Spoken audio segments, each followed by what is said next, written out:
Kasim alikaa kimya ndani ya selo ya polisi. Mikono yake ilikuwa imefungwa pingu, lakini moyo wake haukuwa na hatia. Alijua kabisa kuwa hakuiba pesa wala hakufanya kosa lolote.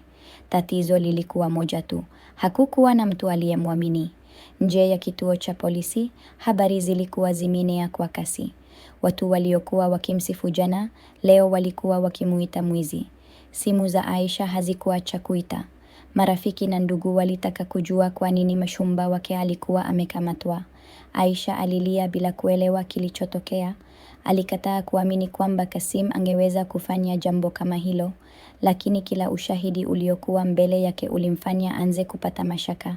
Wakati huo huo, polisi waliendelea kuchunguza gereji ya Kasim. Walifungua makabati, wakatafuta kila kona, lakini hawakupata chochote kilichoonyesha kuwa Kasim alikuwa mhalifu. Kilomita chache kutoka hapo, mwanaume aliyekuwa amevaa suti nyeusi alikuwa amesimama ndani ya gari lake. Alikuwa akiangalia kituo cha polisi kwa mbali huku akitabasamu. Alitoa simu yake na kusema kwa sauti ya chini, "Mpango unaendelea vizuri, hakuna anayenishuku." Lakini hakujua kuwa kuna mtu alikuwa amemwona. Juma, fundi aliyekuwa akifanya kazi jirani na gereji ya Kasim, alikumbuka jambo la ajabu. Usiku mmoja kabla ya Kasim kukamatwa, alimwona mwanaume huyo akiingia gereji akiwa peke yake. Wakati huo hakutilia maanani, lakini sasa kila kitu kilianza kuungana. Juma aliamua kwenda kumtafuta Aisha. Alimweleza kila kitu alichokiona. Aisha alishtuka. Alianza kuamini kuwa huenda Kasim alikuwa amesingiziwa. Wote wawili walirudi gereji kwa siri kutafuta ushahidi wowote uliobaki. Walipokuwa wakichunguza ofisi ndogo ya Kasim, Aisha aligundua kisanduku kidogo kilichokuwa kimefichwa nyuma ya kabati. Alipokifungua, ndani kulikuwa na kifaa kidogo cha kuhifadhi taarifa pamoja na karatasi zilizokuwa na majina na miamala ambayo hawakuwahi kuyaona. Kabla hawajapata nafasi ya kuvichukua, waliinua vichwa vyao baada ya kusikia mlango ukifunguliwa polepole. Mtu alikuwa anaingia ndani ya gereji. Aisha alimshika Juma mkono kwa nguvu. Hatua za miguu zilizidi kusogea karibu. Mwanaume yule wa suti nyeusi aliingia taratibu huku akitazama kila kona. Alijua kuna mtu alikuwa ndani. Aisha na Juma walijificha nyuma ya gari lililokuwa linafanyiwa matengenezo. Mioyo yao ilikuwa inapiga kwa nguvu. Mwanaume huyo alitembea mpaka kwenye kabati. Aligundua kuwa kisanduku kilikuwa kimefunguliwa. Uso wake ulibadilika ghafla. Alisema kwa hasira, "Ni nani amegusa?" Lakini kabla hata Aisha hajapata nafasi ya kujibu, simu ya mwanaume yule wa suti nyeusi ilianza kuita. Alitazama kwa sekunde chache kisha akaipokea. "Ndiyo," alisikiliza kwa makini bila kusema neno. Baada ya muda mfupi alitabasamu kwa dharau. "Basi hakikisheni hakuna anayefika hapa. Nitamaliza kazi mwenyewe." Alikata simu taratibu huku macho yake yakizunguka ndani ya gereji. Aisha na Juma walishikana mikono kwa nguvu. Walijua walikuwa wamekwama. Ghafla mwanaume huyo alianza kutembea kuelekea gari walilokuwa wamejificha nyuma yake. Kila hatua aliyopiga ilisikika wazi ndani ya ukimya wa gereji. Mioyo yao ilianza kupiga kwa kasi.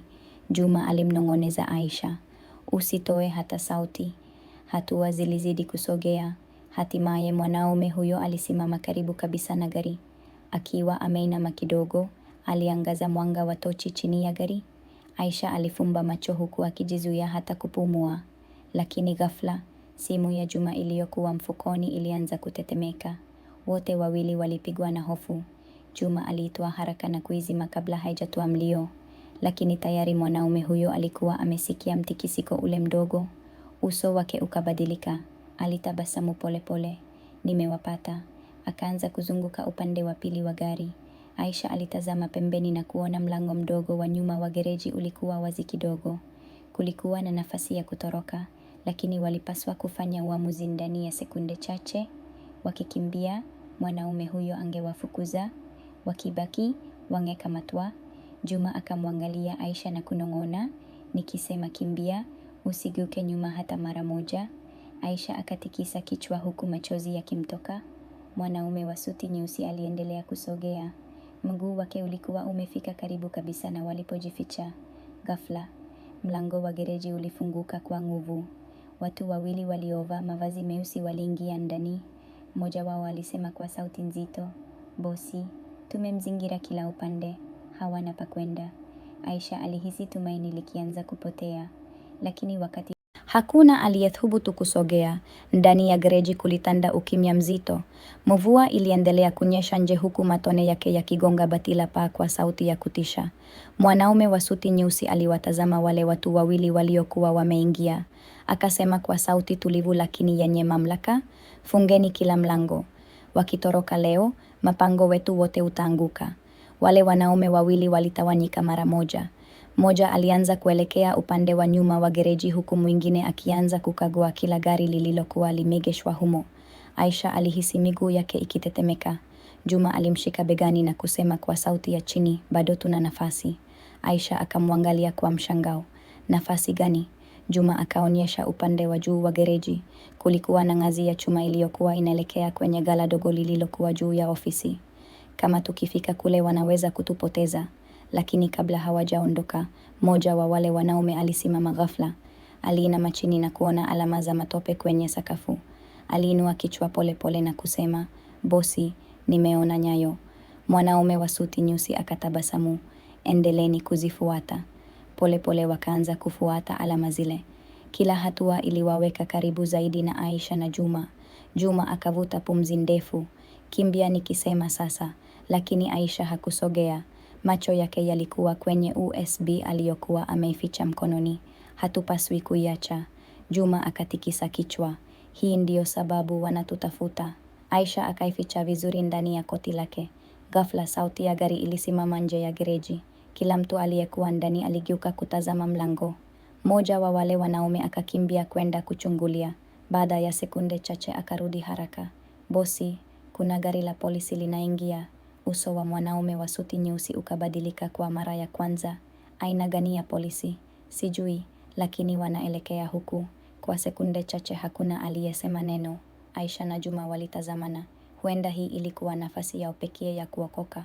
Lakini hawakujua kama polisi waliokuwa wanakuja walikuwa wamekuja kuwaokoa au walikuwa sehemu ya njama hiyo. Mwanaume wa suti nyeusi akatoa bastola yake taratibu. "Hakuna mtu atoke hai akiwa na ile USB." Aisha alihisi moyo wake ukidunda kwa nguvu. Juma akamshika mkono. "Sasa, kimbia." Wote wawili wakaanza kukimbia kuelekea kwenye ngazi ya chuma. Mara ghafla risasi ikalia ndani ya gereji. Bang! Risasi iligonga ukuta karibu kabisa na walipokuwa wakikimbia. Aisha alipiga kelele kwa hofu. Katika mshtuko ule, USB ikateleza kutoka mkononi mwake. Ikaanguka sakafuni huku ikiteleza juu ya maji yaliyokuwa yamejaa kwenye sakafu ya gereji. Kila mtu aliyekuwa ndani alisimama. Macho yote yalikuwa kwenye USB. Mwanaume wa suti nyeusi akaanza kuikimbilia. Wale wanaume wawili nao wakaanza kukimbia kuelekea ilipoanguka. Juma alimwangalia Aisha kwa hofu. "Usiwaruhusu waichukue." Aisha